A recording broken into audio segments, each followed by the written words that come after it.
É com grande satisfação que damos início à abertura do seminário Memórias do Quarto Centenário. Convido o presidente do Comitê Rio 450, senhor Marcelo Calero, e o presidente do Instituto Rio Patrimônio da Humanidade, senhor Washington Fajardo, para as boas-vindas. Por favor.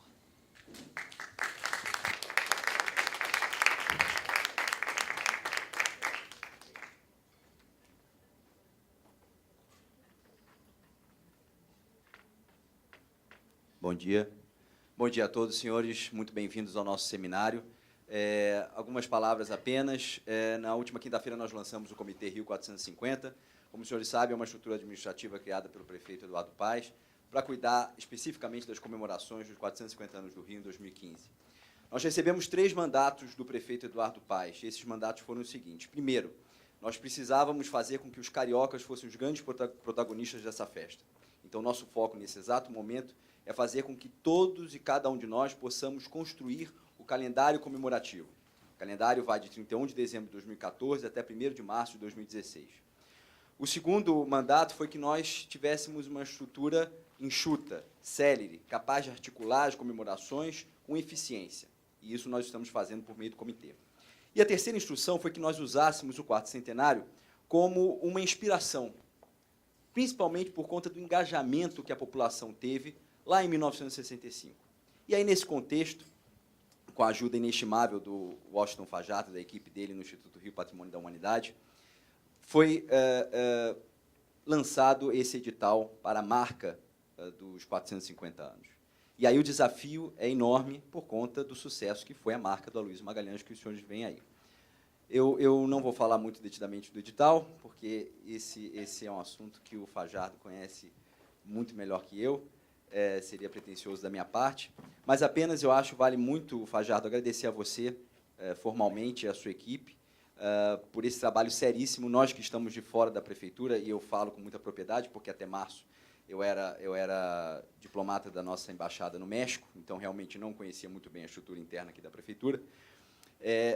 Sempre imaginamos que o trabalho de êxito que a prefeitura tem alcançado depende de seriedade e do compromisso de seus funcionários. Mas aí, quando a gente ingressa na prefeitura, a gente vê isso acontecendo na prática, e isso deixa, certamente, a todos nós muito felizes.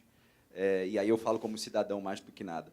Então, eu te agradeço, Fajardo, pela tua ajuda, e esse seminário foi pensado num contexto de realmente brifar, e foi uma ideia do Fajardo, fazer com que todos estivéssemos a par do quão importante foi a comemoração do quarto centenário da cidade do Rio de Janeiro, e agradeço muitíssimo, mais uma vez, pela ideia e pela iniciativa. Muito obrigado.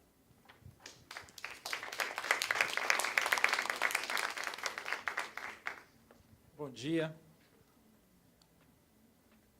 Galera, assim você me deixa sem graça já para a gente começar. Eu que agradeço, é trabalho de equipe. Eu acho que gente que no patrimônio cultural trabalha com aspectos de memória, de história, eu acho que a gente estamos todos muito felizes com a sua chegada, a chegada do Daniel e da equipe de vocês, que não tem a menor dúvida que vai produzir uma grande comemoração dos 450 anos do Rio de Janeiro. Queria agradecer a presença de vocês. Esse dia, o dia de hoje, ele foi pensado por uma série de motivos, né? Além da obviedade, né, do ciclo de 50 anos, né, 50 anos depois do quarto centenário, além desse aspecto, digamos, da obviedade cronológica, existem lições com as comemorações do quarto centenário, e existem correlações interessantes entre aquele momento e o momento, de certa maneira, que estamos vivendo hoje. Obviamente, falar dos 450 anos é falar sobre uma perspectiva do futuro, dos próximos 500 anos da cidade, mas essa perspectiva de futuro ela se qualifica de uma maneira muito melhor a partir do momento que ela possa também olhar para esse ciclo anterior, entendendo que do ponto de vista da cidade, do ponto de vista urbano, esse contínuo é que de fato, autorreferenciado, onde a história funciona como um aprendizado e como uma plataforma para que a gente possa ser mais ousado ainda do que no quarto centenário, é que, de fato, produz uma perspectiva de uma grande celebração, como sabemos que vai acontecer aí com a condição de vocês. O seminário, então, foi pensado dessa maneira. A gente não pode... Ele além da posse do comitê, ele é um dos primeiros atos para que a gente possa, de fato, dar entrada na organização dessa celebração. Acho que tem uma série de... Acho até que valia a pena você falar novamente, Calero, sobre a plataforma web, ou esse pensamento, que eu acho que vale muito a pena, antes da gente começar, de fato, já para compartilhar essa informação. Eu acho que nada mais representativo, talvez, do trabalho e do planejamento que fizemos no patrimônio cultural do que essa celebração e do que a própria celebração do quarto centenário, onde a cidade celebrou memória, celebrou sua identidade, fez um olhar para o futuro, celebrou isso se utilizando de uma linguagem, que é o design gráfico, o desenho gráfico, uma linguagem que, naquele momento, se fundava na cidade a partir da criação de uma das primeiras escolas de desenho industrial da América Latina, a EDGE, uma escola que é inspirada pela escola de que, por sua vez, é inspirada pela escola de Bauhaus, que mostra uma linhagem de muita qualidade na fundação do design na cidade do Rio de Janeiro e também no país. A gente está falando de design gráfico, a gente também não pode esquecer que um campo importante do design é o design industrial. Então, o país e o Rio de Janeiro precisavam se organizar para enfrentar o desafio da industrialização naquele momento. Hoje a gente já fala sobre a pós-industrialização e quais são os novos desafios que as cidades têm que adotar a partir dessa mudança de paradigma de produção econômica. A cidade realizava grandes transformações no território, grandes transformações de infraestrutura, fazia uma das obras de intervenção urbana de maior qualidade do planeta, não é à toa que é reconhecida depois como uma parte importante do patrimônio da humanidade, como é o Aterro, o Parque do Flamengo. Bem, acho que a gente tem uma lista enorme, eu não vou aqui me adiantar, porque os participantes aqui podem fazer esses comentários com muita mais qualidade e competência do que eu. Mas o trabalho do patrimônio e do Instituto Rio Patrimônio da Humanidade é organizado, de fato, olhando para essa organização totalmente conectada entre memória, entre desenho urbano, entre conteúdos, entre novos conteúdos, entre transformação constante. Como eu gosto de dizer, cuidar do patrimônio é cuidar do futuro através do passado. Eu acho que, de uma certa maneira, esse seminário tem esse objetivo. Então, para falarmos sobre 2015, nós precisamos olhar para 1965, entender o que acontecia lá, os rebatimentos que temos hoje, ouvir os testemunhos, que eu acho que são profundamente inspiradores. Então, eu que tenho a agradecer a você, Calero, e vamos, então, ao dia de hoje, que eu acho que vai ser um dia muito simpático e muito importante para essa grande celebração que se inicia.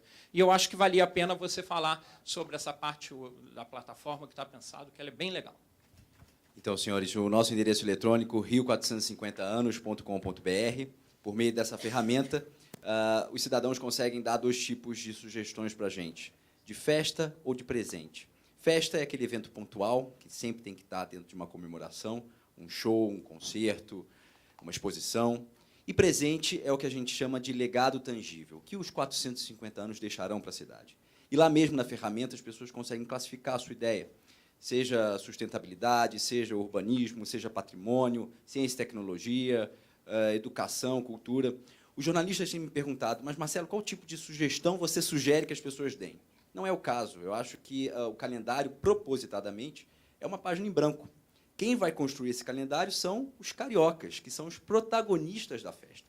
Então, não cabe ao comitê, não cabe ao presidente do comitê, nem ao meu vice-presidente, Daniel Sampaio, nem a nenhum de nós, e aqui agradeço desde já a Isabel também, nossa diretora de comunicação, o Rafael, nosso assessor de imprensa, o André Nakamura, nosso diretor de relações institucionais, pela presença e pelo apoio constante. Mas não cabe a nós, certamente, dar qualquer tipo de sugestão. A sugestão tem que partir de vocês. Então, apenas reforçando, rio450anos.com.br, convido a todos os senhores a não só deixarem suas sugestões, mas também reverberar esse endereço eletrônico entre os amigos, entre os familiares, para que a gente construa um calendário bastante consistente. Muito obrigado.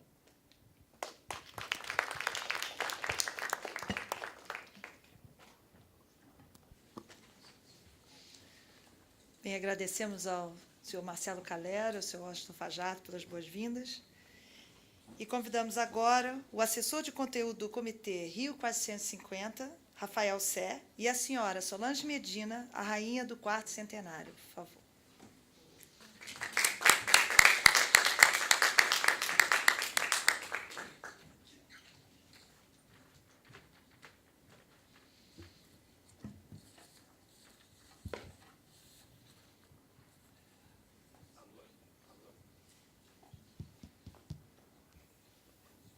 Bom dia a todos. Eu tenho o prazer de ter aqui ao meu lado uma nobre cidadã carioca, rainha do quarto centenário, Solange Medina. Quando fui convidado pelo Daniel Sampaio e pelo Marcelo Calero para fazer parte do comitê e pesquisar especificamente o ano de 1965, a gente, de certa forma, mergulhou um pouco, né, nesse ano e vivemos ele tanto quanto o ano de 2013.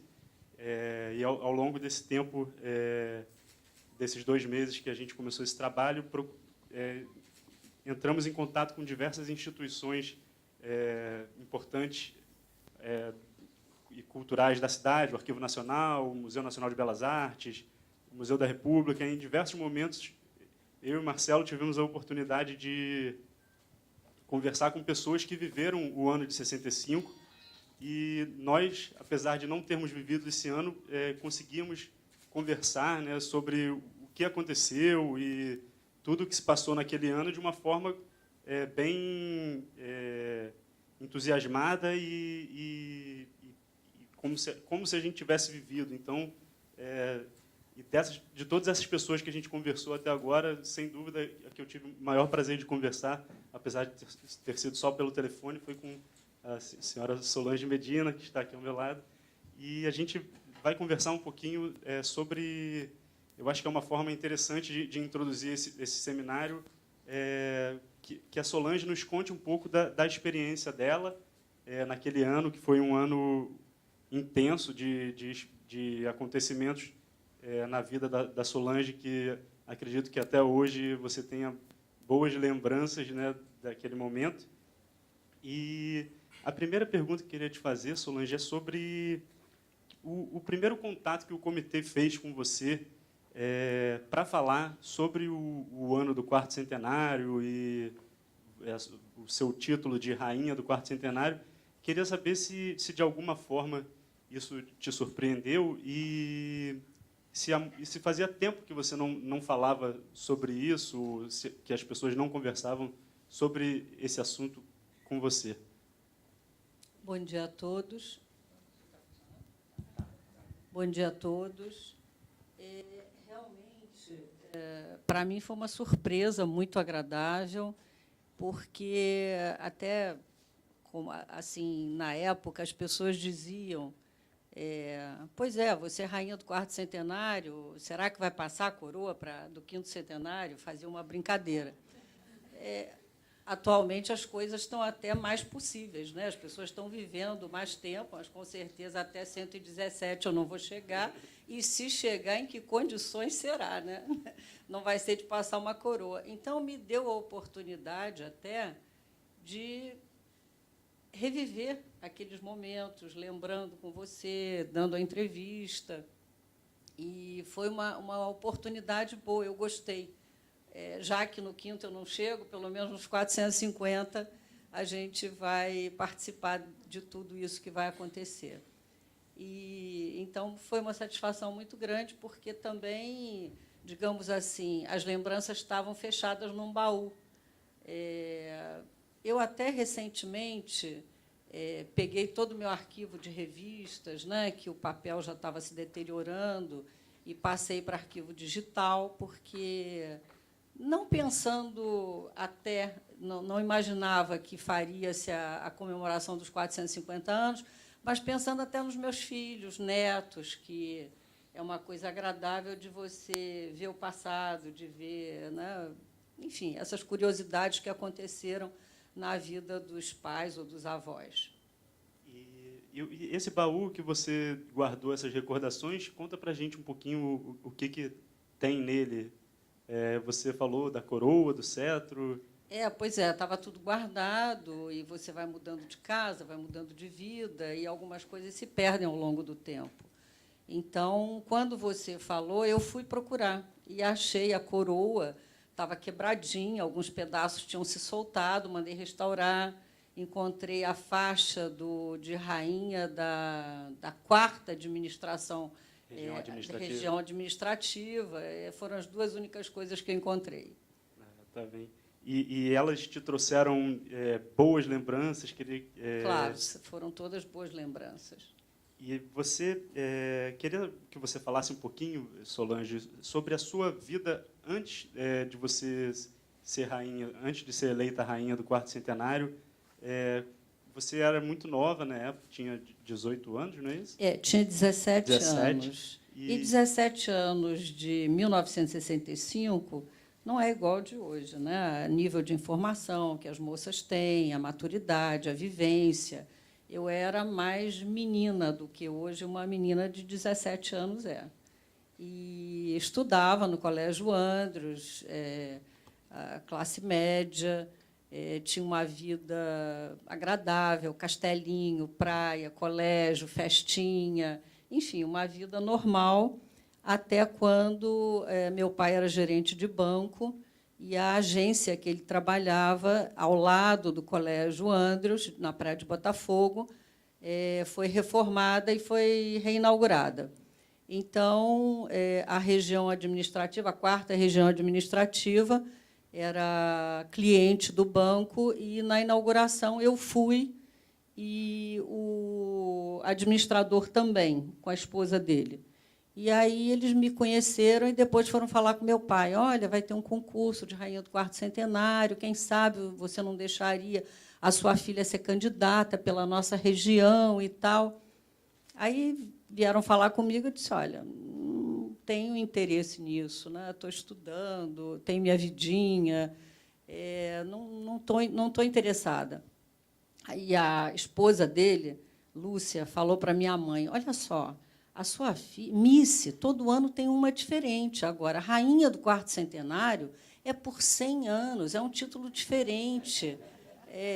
E fez a cabeça da minha mãe. Aí a minha mãe falou comigo, eu disse, olha, tudo bem, vamos fazer o seguinte, eu me inscrevo. Agora, se chegar perto do concurso, eu mudar de ideia, eu posso sair? Pode. Então, tá bom, assim vai ser feito. E aí eu me inscrevi, e teve a primeira eleição, que foi a da região administrativa, né? Então, tinha assim, a candidata pelo Clube do Flamengo, a do Botafogo, enfim, de todos os clubes da região, e eu fui eleita. Você participou por qual clube? Foi pelo Flamengo, porque era o time do meu pai, então eu também era Flamengo, quer dizer, sou até hoje. Então, fui eleita pelo Flamengo. E aí, depois, os compromissos começaram a aumentar, né? E tem que ir aqui, tem que ir ali, tem que tirar foto, tem que participar de almoço, tem que visitar tal jornal, não sei o quê. E foi no período de férias. Eu estava... Preparada para tirar férias, né? Exatamente, eu estava de férias do colégio. E aquilo ali estava me roubando um pouco o meu descanso. E aí, quando foi chegando perto do concurso, eu já pensava, tomara que chegue logo o dia para acabar isso, entendeu? Quer dizer, eu achava que, enfim, não estava nem contando com vitória, eu estava querendo mais era que terminasse aquilo. E aí, no dia, eu fui eleita, né? Não teve jeito. No Maracanãzinho, né? É, no Você Maracanãzinho. lembra dessa noite, dessa tarde? Lembro. Como é que foi? Naquela época, concurso de Miss era uma coisa que mobilizava a população. Todo mundo se interessava, acompanhava, participava. E o Maracanãzinho estava cheio, entendeu? Não era, evidentemente, de parentes das candidatas. Eram as pessoas que iam realmente para poder ver, para poder participar. E foi bonito, foi muito bonito, foi uma noite emocionante que ficou guardada na memória para sempre. Se eu não me engano, a passarela do concurso era no formato, né, da marca do quarto centenário. Exatamente, era. E agora, você, antes de decidir participar do concurso, você fazia sucesso no Andres, os meninos, como é que era no colégio, assim? Você achava que você tinha chance de ganhar? Ou... Não pensava nisso. Uhum. Não tinha essa pretensão, não. Uhum. Tá. Não, mas fazia sucesso. Fazia. E, naquele momento ali, antes de escolha, né, todo o período, né, de escolha da candidata, desde das candidatas dos clubes, da região administrativa, até chegar ao dia do Maracanãzinho, você viu muita rivalidade entre as candidatas? Tinha uma... Como é que eram esses bastidores? Eu não senti isso. Eu não sei se é porque eu não estava preocupada, eu não estava assim disputando. Eu não percebi isso. Mas devia ter uma coisinha, uma picuinhazinha, uma disputa, né? Era um concurso. E você mencionou que das outras duas, foram 3 finalistas, né? Três e depois finalistas. Uma delas ainda teve uma presença, né, ao longo do ano do quarto centenário. Quando convidada, Lúcia ela Caselli. comparecia. A terceira colocada, ela foi se afastando. Entendi. Então, uma pergunta que eu achei importante sobre o ano de 65, como que esse ano mudou a sua vida? Queria saber se foi uma coisa que mudou só ali pontualmente no ano de 65 ou depois, assim, ao longo dos anos 60 ainda Não, eu diria permaneceu... que foi só no ano de 65 mesmo. Quer dizer, a primeira coisa que aconteceu é que a gente teve um calendário, quer dizer, a rainha do quarto centenário foi eleita para comparecer, para dar suporte a todo o calendário que houve ao longo do ano do quarto centenário. Então, todos os eventos oficiais eu tinha que estar presente. Então, a primeira coisa que causou é que eu, a princípio, comecei a levar os compromissos do quarto centenário junto com a escola, com o colégio, que eu estava no clássico nessa época. Era o ano do vestibular? Não era o ano do vestibular. Era o segundo clássico, na verdade. Então, eu não consegui levar adiante as duas coisas, porque eram compromissos que iam até tarde, e durante o dia, e interferia com a aula, e eu tive que parar aquele ano de estudar e retomei só no ano seguinte. E esse foi o primeiro transtorno que causou. E que outros eventos você teve que participar? Que eventos, na verdade, desse calendário que te vem assim, a lembrança? Digamos assim, os que marcaram mais, né? Porque todo mês tinha eventos grandes, né? Fora os menores. Então, teve o bolo do quarto centenário no Maracanãzinho, que foi uma festa linda, um bolo gigantesco. Todos os eventos que esses oficiais, que o Lacerda estava, eu estava com ele, cortamos juntos, segurando a espátula, o bolo. Teve o Festival do Cinema, com astros internacionais. Eu tinha que ir ao aeroporto esperar, receber, estar presente nas sessões de cinema, seminários, foi muita coisa.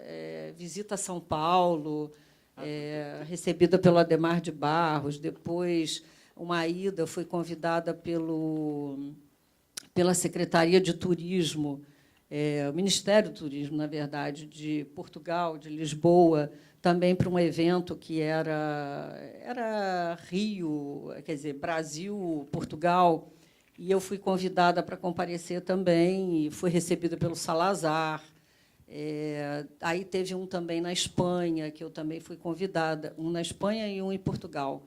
Então, foi um ano bem Você ocupado. virou uma espécie de embaixadora, assim, Exatamente, da cidade. era isso, exatamente. E uma outra pergunta sobre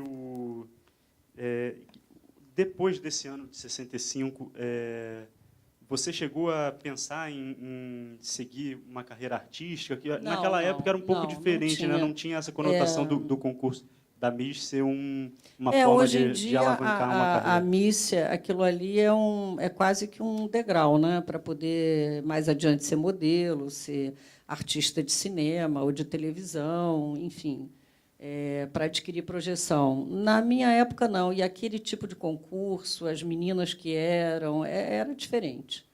Era mais inocente. Mas você participou de um programa de televisão, não foi? Sim, verdade. Como é que... eu fui convidada para apresentar um programa de televisão que se chamava Um Cantor por 10 milhões por uma canção. Eu acho que durou mais ou menos uns 4 meses, era patrocinado pelo Rei da Voz, e eram 2 duplas de apresentadores. Era a Tônia Carreiro com Paulo Altran e eu e o Walter Foster. E você casou com o Rubem Medina, filho do Abraão Medina. Isso. Queria saber, teve alguma... Vocês se conheceram no ano de 65? Ou... Não, eu era colega de sala no Colégio Andros do irmão dele, do Roberto, esse que faz o Rock in Rio. Uhum. E nessa época, quando eu ingressei no Andros, eu entrei no Admissão, né, que era um vestibular nessa época. Né? Entrar no Admissão era uma prova difícil. Então, eu saí do Liceu Franco Brasileiro e fui para o Andros, tinha 12 anos de idade. E, nessa época, o Rubem também estudava, só que ele tinha 18 anos. Então, essa diferença, um menino de 18 anos, um rapaz de 18 anos, motorizado, e uma menina de 12, fazia uma diferença muito grande. Então, ele nem me olhava. Mas eu era da sala do irmão dele, mas eu ficava olhando para ele, já nessa época. Aí, os anos se passaram, eles mudaram de colégio, foram para o anglo-americano, a vida mudou, cada um tomou um rumo. E, quando foi em 65, nós nos revimos exatamente na Midas Propaganda, que era a agência de publicidade do pai dele, que ele também trabalhava na empresa, e aí viu o Roberto, viu o Rubem, mas também um contato muito superficial, esporádico. Depois nos reencontramos em 1968, por acaso, e aí sim começamos a namorar e casamos 2 anos depois. Tá. E você comentou sobre... Na verdade, eu queria te perguntar sobre a marca do quarto centenário, já que esse seminário tem essa relevância para os designers que estão pensando em participar do concurso da marca dos 450 anos. Então, queria saber um pouco as suas lembranças em relação à marca, onde você lembra que ela foi aplicada, em que lugares, de que forma isso tomou a cidade, né, naquele momento. Você via em muita coisa o símbolo do quarto centenário, no comércio, camisetas, elementos tipo lembranças para turista, né? Uhum. Lembranças. E teve até a fábrica de brinquedos Estrela, lançou aquele ano a boneca do quarto centenário, que ela vinha com o maiôzinho da calçada de Copacabana, com o saiote, que era a roupa que nós desfilamos, e o troféu, e a coroa, enfim, todos os elementos da rainha do quarto centenário. E a fábrica lançou naquela época. E, realmente, o símbolo foi usado de muitas formas. E você ainda tem essa boneca? Não, a boneca eu ganhei, mas também se perdeu ao longo do tempo. Você representava a rainha do quarto centenário. Era a rainha do quarto centenário. Nossa, que legal. E agora eu queria fazer uma última pergunta aqui, e acho que uma pergunta, não sei, pode ser um pouco difícil, vou te dar um tempinho para pensar. Se você tivesse que entregar a coroa do quarto centenário para a rainha dos 450 anos, se for feito um concurso de Miss, para quem você entregaria a sua coroa? Te ocorre alguém? Alguém que você... Não me ocorre, não me ocorre. Eu ia ficar muito feliz porque, traçando um paralelo entre aquele ano de 65 e agora, a gente vê algumas coisas. O Rio, naquela época, estava numa fase áurea, esplendorosa. Nós tínhamos um governador que era uma pessoa extremamente ativo. Ele renovou o Rio de Janeiro, como mesmo ele mencionou, o aterro do Flamengo, as obras que foram feitas, tudo que foi feito para recuperar, para projetar a imagem do Rio de Janeiro, de uma pessoa que, politicamente, ele era muito ativo. E eu acho assim que existe um paralelo entre o Eduardo Paes, porque eu acho que, desde o Lacerda, nós nunca mais tivemos uma pessoa que fizesse tanto pelo Rio como o Eduardo Paes tem feito, recuperado a imagem do Rio, todas essas grandes obras, tudo que tem sido feito. Então, eu acho que essa coisa vem se encontrar agora e vai ser uma coisa muito positiva para a cidade. E qualquer coisa que eu seja convidada para participar, eu vou ficar muito feliz de poder colaborar de alguma forma. Solange, queria agradecer. Muito obrigado pela sua participação. Vamos dar prosseguimento ao seminário. Obrigada.